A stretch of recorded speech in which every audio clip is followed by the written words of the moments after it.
students, today I am going to start NCERT class 8 history chapter 1st. The name of the chapter is how, when and where.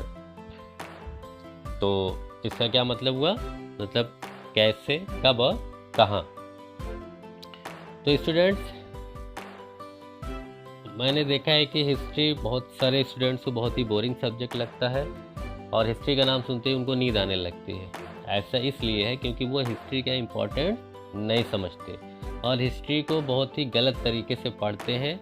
इसकी वजह से वो history उनको बहुत ही boring subject लगता है। अगर वो ये जान जाएं कि हिस्ट्री से ही हमें हमारी पहचान मिलती है, हिस्ट्री जानने की वजह से ही हम ये समझ सकते हैं, हम ये जान सकते हैं कि पास्ट में हमने क्या गलतियाँ की हैं और प्रेजेंट में वो गलतियाँ हमें नहीं दोहरानी है। हिस्ट्री हमें बताती है कि फ्यूचर में हमें कैसे अपने आप को आगे लेके जाना है। तो हिस्ट्री पढ़ने के बहुत सारे फ़ायदे हैं, तो इसलिए हिस्ट्री को बहुत ही अच्छे से, बहुत समझ के, बहुत ही इंटरेस्टिंग तरीके से अगर आप पढ़ेंगे तो हिस्ट्री बहुत ही आपको इसको पढ़ने में आपको बहुत ही मज़ा आएगी। हिस्ट्री के अंदर सबसे इम्पॉर्टेंट चीज़ जो होती है वो होती है डेट। तो डेट को डिनोट करने के लिए दो टर्म यूज़ होते हैं, एक होता है एडी, एक होता है बीसी। तो बीसी का जो फुल फॉर्म होता है वो होता है बिफोर क्राइस्ट। इसका मतलब होता है जीसस क्राइस्ट के पैदा होने से पहले जो भी इवेंट्स हुए हैं वर्ल्ड में वो सारे किस चीज़ से डिनोट कराए जाते हैं, बीसी से। फिर है एडी। एडी का फुल फॉर्म होता है एनो डोमिनी। इसका मतलब होता है जीसस क्राइस्ट जिस दिन से पैदा हुए हैं उस दिन से लेकर आज तक जो कुछ भी हुआ है उसको हम लोग किस टर्म से डिनोट कराते हैं, एडी से। कुछ हिस्टोरियन बीसी की जगह बीसीई भी यूज़ करते हैं, बिफोर कॉमन एरा। कुछ हिस्टोरियन एडी की जगह सीई भी यूज़ करते हैं, जिसका मतलब होता है कॉमन एरा। तो ये चारों टर्म्स ज़्यादातर हिस्टोरियन यूज़ करते हैं डेट्स को शो कराने के लिए। इसके अलावा हिस्ट्री 3 पार्ट में डिवाइडेड है, जैसा कि आप लोग पहले ही पढ़ चुके हैं। एंशिएंट हिस्ट्री, मेडिवल हिस्ट्री और मॉडर्न हिस्ट्री। एंशिएंट हिस्ट्री का टाइमिंग जो है वो है 50,000 BC से लेकर 700 AD तक, जिसके अंदर हम लोगों ने क्लास 6 में अर्ली मैन से लेके हम लोगों ने जो गुप्ता डायनेस्टी थी या मौर्य डायनेस्टी थी, हर्षवर्धना, ये सारी चीज़ें हम लोगों ने पढ़ी थी क्लास 6 में। तो अर्ली मैन में हम लोगों ने पढ़ा था पैलेओलिथिक, मेसोलिथिक, नियोलिथिक। फिर इसके अलावा हम लोगों ने पढ़ा था अर्ली सिविलाइजेशन, मोहनजोदाड़ो और हड़प्पा। इसके बाद फिर हम लोगों ने जनपद, महाजनपद। फिर उसके बाद डायनेस्टीज़ में हम लोगों ने गुप्ता डायनेस्टीज़, मौर्य डायनेस्टीज़, ये सारी चीज़ हम लोगों ने पढ़ ली थी। क्लास 7th में स्टार्ट हुआ था हमारा मिडिल पीरियड, जो कि 700 से लेके 1700 तक चला था, जिसके अंदर हम लोगों ने क्या क्या पढ़ा था। मिडिल पीरियड 2 पार्ट में डिवाइडेड था, एक अर्ली मिडिल पीरियड, एक लेटर मिडिल पीरियड। तो अर्ली मिडिल पीरियड में हम लोगों ने क्या क्या पढ़ लिया था क्लास 7th में।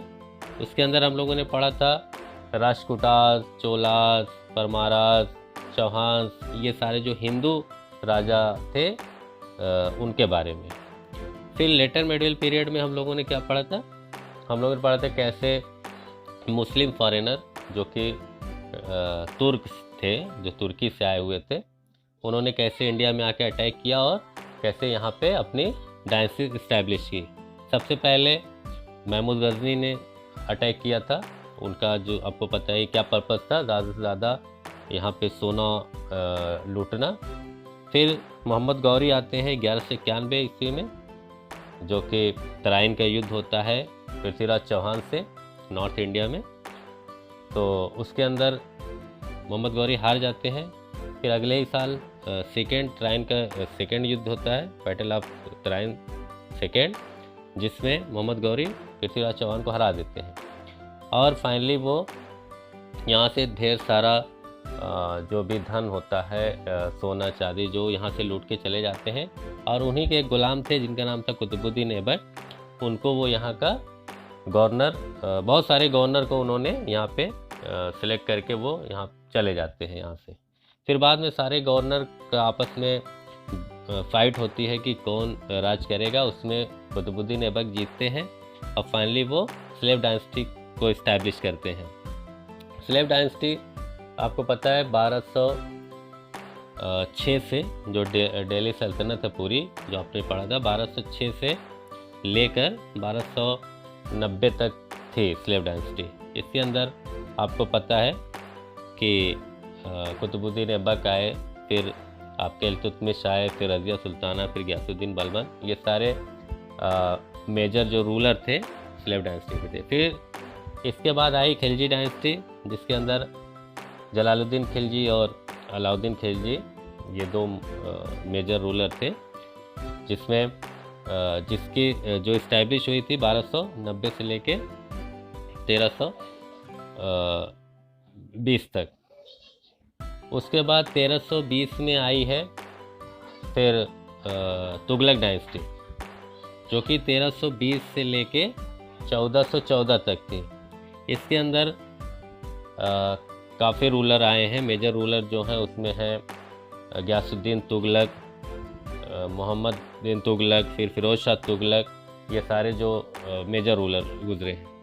फिर 1414 से लेके 1451 तक जो रूलर जो डायनेस्टी आई है वो है सैयद डायनेस्टी।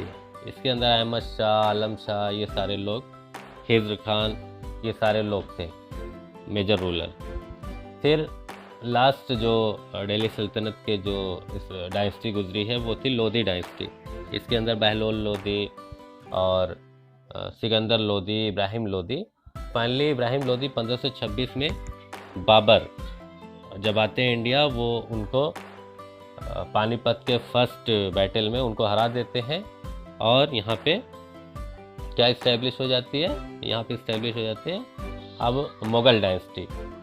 फिर मुग़ल लगभग 1526 से लेके लगभग 1757 तक ये जो पीरियड है ये मुग़ल डायनेस्टी का है, बहुत ही लंबा पीरियड है। इनके जो मेजर रूलर थे उसमें बाबर थे, फिर आपके हुमायूं, अकबर, जहांगीर, औरंगज़ेब, शाहजहां, औरंगज़ेब, ये मेजर रूलर थे। आगे भी रूलर आए लेकिन वो कमज़ोर हो गए। फाइनली फिर आगे ब्रिटिशर्स, उसके बाद इंडिया को वो गुलाम बनाए। फिर फाइनली हमारे जो भी लीडर थे वो लड़े, आंदोलन किए, लड़ाई लड़े, आज़ादी की, और फाइनली इंडिया आज़ाद हुआ।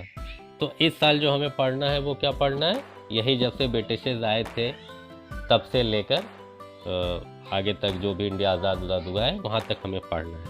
आई होप आपको थोड़ा सा मैंने एक ओवरव्यू दे दिया है तो आपको समझ में आ गया होगा। चलिए आज का चैप्टर हम लोग स्टार्ट करते हैं। तो पहली हेडिंग जो है आपके चैप्टर की वो है हाउ इम्पोर्टेंट्स आर डेट, कि डेट्स कैसे इम्पोर्टेंट है, कितनी इम्पोर्टेंस होती है हिस्ट्री में। हिस्ट्री जानने के लिए डेट्स का क्या महत्व है, क्या इम्पोर्टेंस है। There was a time when historian were fascinated with dates. कह रहा है ये उस एक वक्त बता रहा है कि वो वक्त था जब हिस्टोरियन डेट को लेके बहुत ज़्यादा फैसिनेटेड रहते थे, मतलब बहुत ज़्यादा उसी की बात करते थे, हर वक्त डेट्स की बात, कि इस डेट पे ये हुआ, इस डेट पे ये हुआ। There were heated debates about the dates on which ruler were crowned और बैटल वर fought। हमेशा एक बहस हुआ करती थी कि कब कौन से राजा को राज्य मिला, कौन से राजा को ताजपोशी हुई और कौन सा युद्ध कब लड़ा गया। ये डेट की बहस हमेशा चलती रहती थी। In the common sense notion history was synonymous with dates. कह रहा है एक आम ख्याल के हिसाब से हिस्ट्री को क्या समझा जाता था कि ये डेट्स का एक सिनोनिम्स है, मतलब डेट्स और हिस्ट्री में एक ही चीज़ है।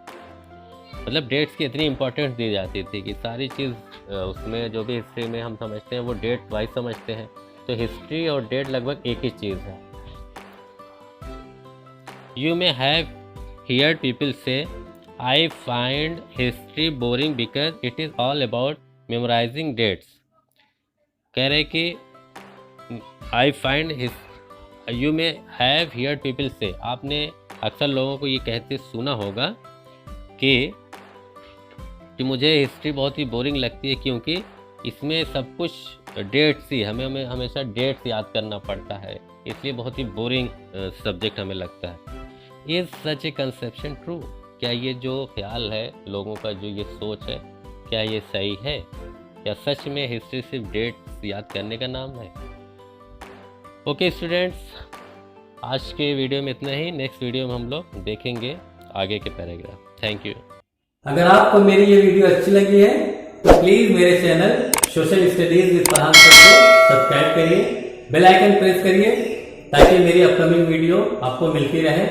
ज्यादा से ज्यादा शेयर करिए, लाइक करिए और कमेंट करना बिल्कुल भी मत भूलिए, क्योंकि आपके कमेंट से हमें मोटिवेशन मिलता है। Thank you.